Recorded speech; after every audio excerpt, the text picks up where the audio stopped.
इसी तरीके से जब रुक्मिणी विवाह के योग्य हो गई है, रुक्मिणी की मां को जब चिंता बढ़ी है, महाराज भीष्म को बुलवाया, कहा कि स्वामी अपनी बेटी विवाह की योग्य हो चुकी है, कहीं अच्छे घर पर की तलाश करो। महाराज भीष्मक ने अपने पुत्र बुलवाए हैं। सबसे बड़ा बेटा जिसका नाम है रुकुम, रुकुम से कहा है कि बेटा तुम्हारी बहन रुक्मिणी विवाह की योग्य हो चुकी है, कहीं अच्छे घर वर की तलाश करो, क्योंकि बेटा रुक्मिणी की शादी करनी है। रुकुम कहने लगा है कि पिताजी मेरी बहन रुक्मिणी की योगी और तो हमें कोई लड़का नजर नहीं आ रहा, लेकिन यहाँ एक लड़का है,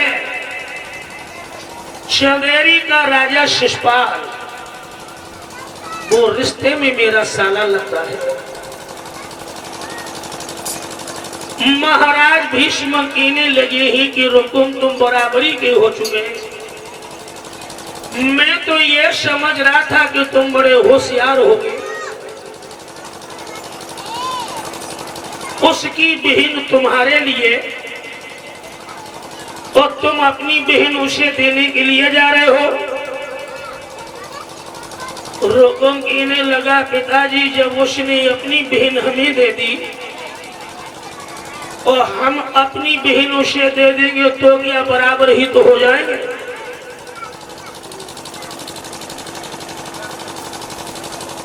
महाराज भीष्मक ने दूसरे नंबर के बेटा को बुलवाया कि बेटा तुम बताओ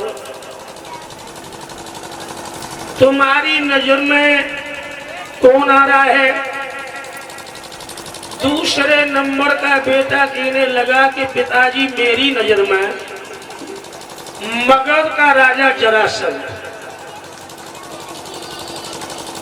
भीष्म कहने लगे कि जरासंध राक्षस कुल का है, ऐसे राक्षस कुल में मैं अपनी बेटी को कभी नहीं दे सकता। तीसरे नंबर को बुलवाओ कि बेटा तुम बताओ। तीसरे नंबर का कहने लगा कि मेरी नजर में पांडु पुत्र अर्जुन नजर आ रहे हैं। भीष्म कहने लगे कि बेटा बात तो तुमने बहुत अच्छी कही, अर्जुन धर्मज्ञ है और वो धनुर्धर भी है, वीर है। मेरी भी आत्मा कहती ही कि ऐसा दामाद होना चाहिए, लेकिन जब उनके स्वयं रहने के लिए जगह नहीं है फिर मेरी बेटी क्या करे। जानबूझ करके अपनी बेटी को कुएं में भला कौन डाल सकता है।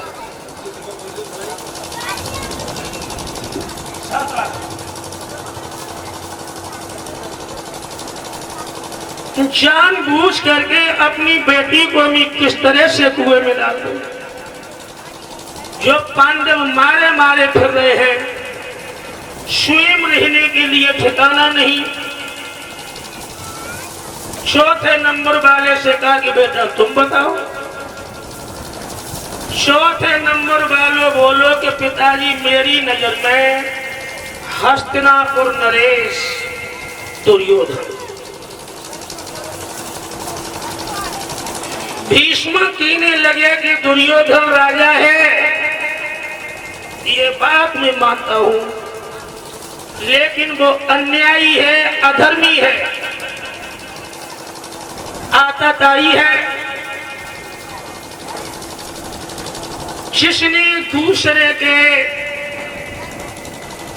राज्य को स्वयं हड़प लिया। ऐसे अन्यायी राजा के साथ हम अपनी बेटी का विवाह कभी नहीं। 5वें नंबर के बेटा को बुलाओ कि बेटा तुम बताओ। 5वें नंबर को वकील लोगों के पिताजी मेरी नजर में मेरी बहन रुक्मणी की हो द्वारकाधीश कन्हैया नजर आ रहे। महाराज भीष्म कहने लगे ही कि बेटा तुमने मेरे मुंह की बात छीन ली। जो बात तुम आज कह रहे हो यही बात हमसे देव ऋषि नारद कह करके गए थे और यही मैं चाहता हूं। और रुकम ने जब ये प्रस्ताव सुना दादी को पीस करके जवाब देने लगा कि ओरे बूढ़े बाप शायद है कि तू बूढ़ा हो गया और तेरी अकल की घोड़ी भी बूढ़ी हो गई। मेरी नगरी में वो लफंगा पराई औरतों के साथ में रास रचाने वाला माखन दही को लूट लूट करके खाने वाला मेरी नगरी में यदि को दूल्हा बन करके आएगा इसका इल्जाम तुम्हारी मौत होगा पिताजी, तुम्हारी मौत। और बोला है वो रुको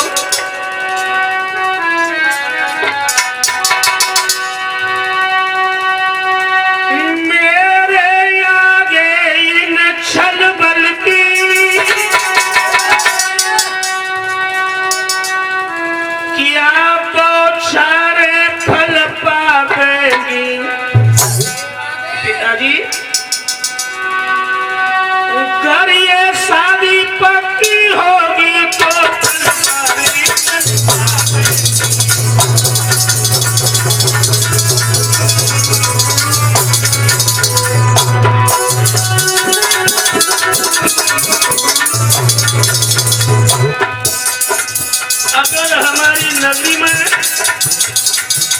और लफंगा दूल्हा बन करके आएगा तो इसका इल्जाम तुम्हारी मौत होगा पिताजी, तुम्हारी मौत, तुम्हारी मौत।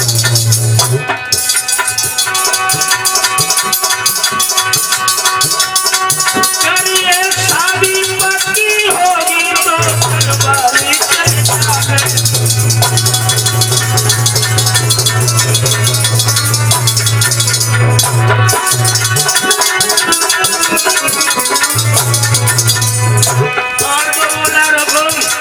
पिताश्री मेरी नजर में चंदेरी नरेश के अलावा कोई लड़का नजर नहीं आ रहा।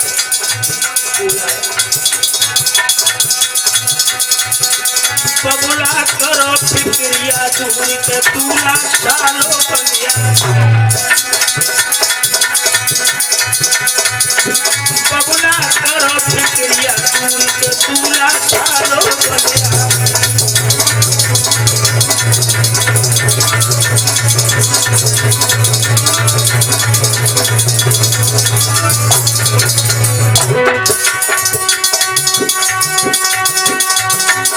सालों बनिया बेटे दूल्हा सालों बनिया। साबुन करो फिक्रिया दूरी के दूल्हा सालों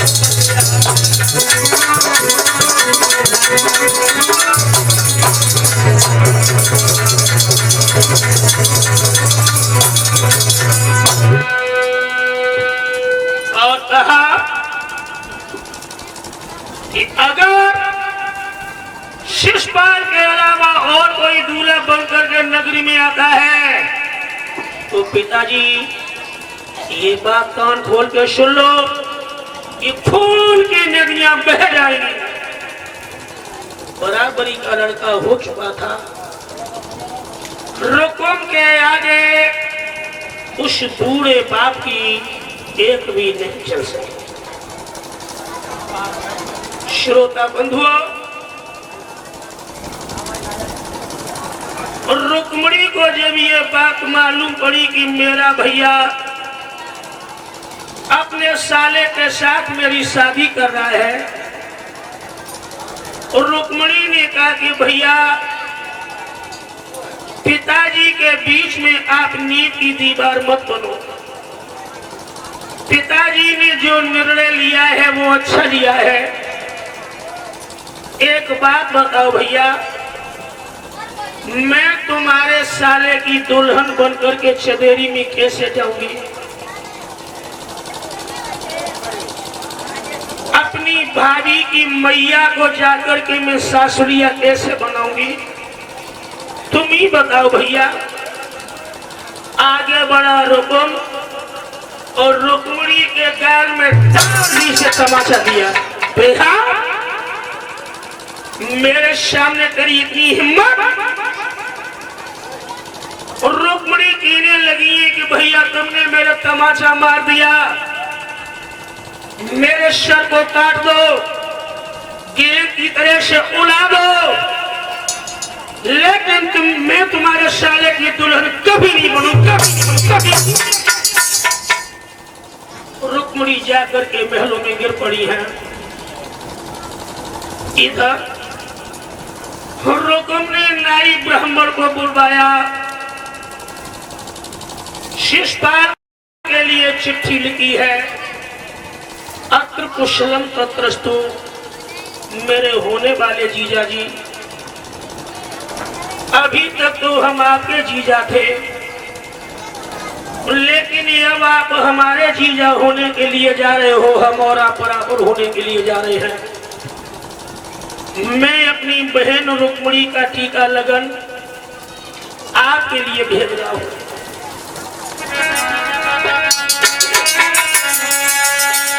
और लिखने लगा है वो रुको,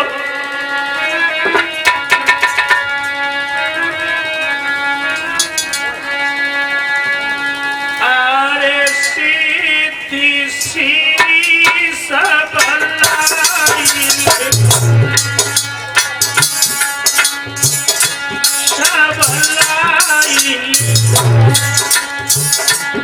अब हमने ले शरण तुम्हारी।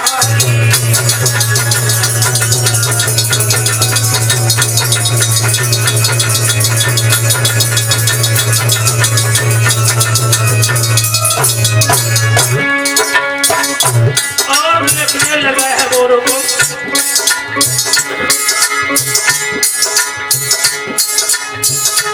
अरे यार कछु मेरे पास नहीं,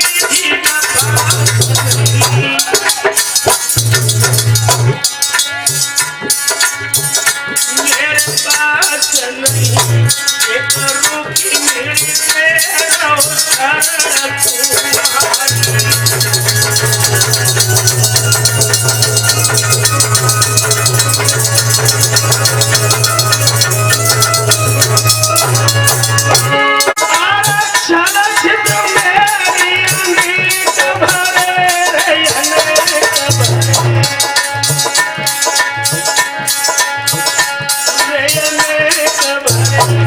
तुम मेरी करो हमसे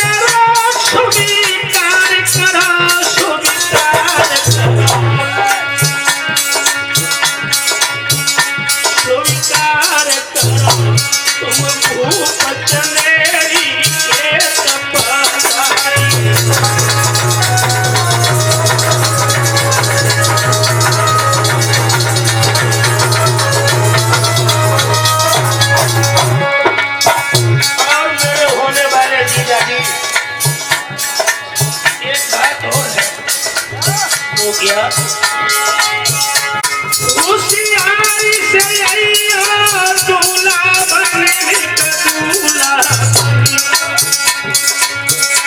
अरे दूल्हा मथुरा को आई है बनवारी।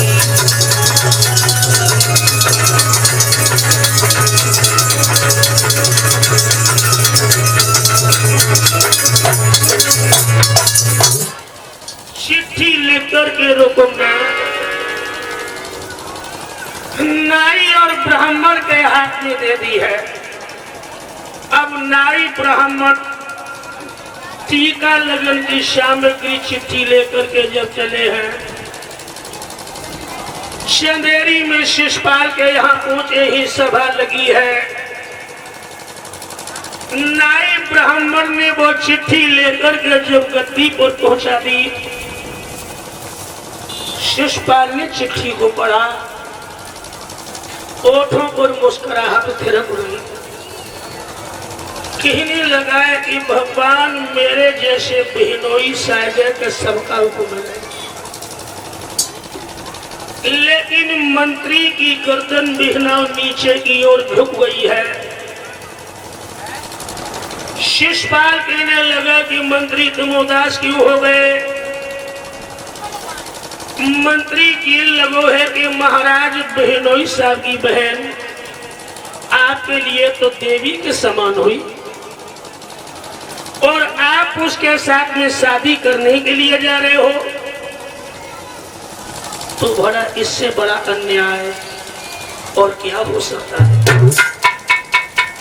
शिषपाल कहने लगा है कि मंत्री तुम्हें मालूम नहीं,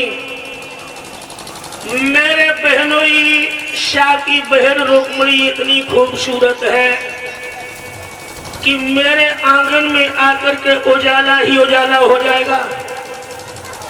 नाई ब्राह्मण के लिए भोजन की व्यवस्था करो, इनकी खातिरी करो, और स्वयं दूल्हा बनने के लिए आज महलों के लिए चल दिया है वो शिषपाल। बड़े भैया दंतवंत को बुलवाया और कहा कि भैया जल्दी से भोजन तैयार कर लो, कुंदनपुर के लिए प्रस्थान करना है। जो दंतवंत शंकर का वरदानी है,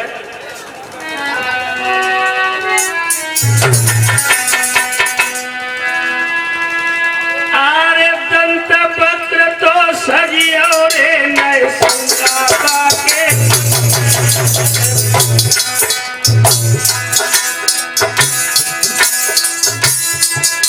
बातों से दो वरदान रे अचल शंकर में।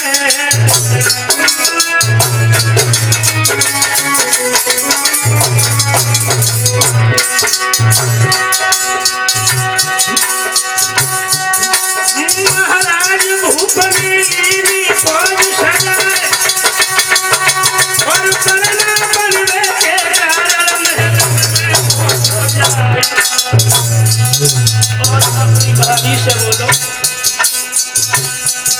ओरी भौजैया, ओरी भौजैया सब सखिया न पूरा आई, मोरी भावना आई, ओरी भौजैया सब सखिया न पूरा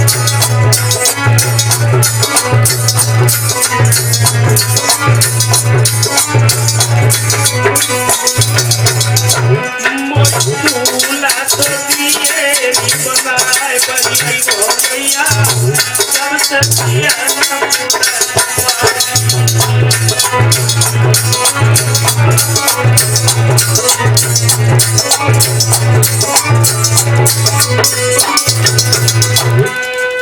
भाभी ने जब सुनी, सोई भाभी एकदम से बोली कि कहाँ जा रही हो देवर जी विवाह करने के लिए? न कहीं से टीका लगन की सामा है और विवाह करने के लिए कहाँ जा रहे? शिषपाल बोलो कि भाभी तुम्हें मालूम ना है, हमारे बहनोई साहब और रुकुम ने अपनी बहन रुक्मणी को टीका लगन मेरे लिए भेजा है, मेरे लिए। और भाभी हमें जल्दी से तू दूल्हा बनाए। मेरे बहनोई शाह की बहन रुक्मणी इतनी खूबसूरत है कि तुम्हारे आंगन में आकर के दीपक जलाने की जरूरत नहीं पड़ेगी।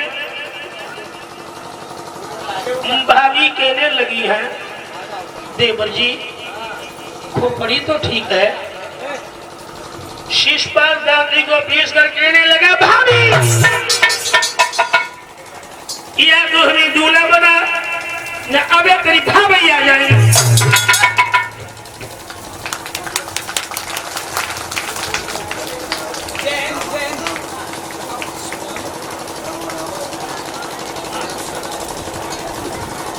इधर ये बेटा सुदामा